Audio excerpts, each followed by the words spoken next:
Et ce que je trouve aussi qui est le truc qui m'a plu, parce que bon, globalement, j'ai l'impression de l'avoir déjà beaucoup vu cette série, mais effectivement pas en France, c'est que justement, on parle de rythme effréné, mais par moments, il y a des scènes qui sont volontairement très longues.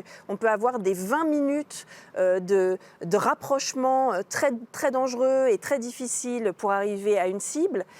Et en fait, la série, elle prend le temps de nous faire peur avec les personnages, de nous faire peur avec les soldats et d'arrêter de nous faire croire qu'en fait, tout ça, ça se fait en 3 minutes parce que ce sont des super-héros. Ce ne sont pas des super-héros, ce sont des gens qui ont peur et le temps aide à ça. Perrine. Moi, je suis complètement d'accord avec Charlotte, en fait. C'est-à-dire, je trouve que la série, on parlait de réalisme, je ne peux pas faire un concours de réalisme, en fait. Je trouve qu'au contraire, la série est très ancrée dans le... Moi, j'ai l'impression d'y être, mais ce soit au niveau des tenues, des armes et des attitudes. Et en fait, presque, je m'en fous, en fait, que les personnages existent ou pas, parce qu'en fait, moi, je me suis d'un seul coup mis dans cette position de qu'est-ce que c'est que de se retrouver, par exemple, il y a une scène très importante dans l'épisode 2 de tunnel où on doit avancer, et qui est vraiment terrifiante. Il y a quelque chose de l'ordre de de l'adrénaline. Moi, je pensais même à Bigelow avec des mineurs. Je pensais et Ziad Doueri, qui l'a fait dans Baron Noir, mais qui l'a fait aussi dans L'Insulte. C'est quelqu'un au cinéma, c'est quelqu'un qui maîtrise très très bien le suspense. Et vraiment, mais c'est pas un suspense pour faire genre, c'est un suspense très psychologique et qui raconte quelque chose de l'état d'esprit de ces personnages.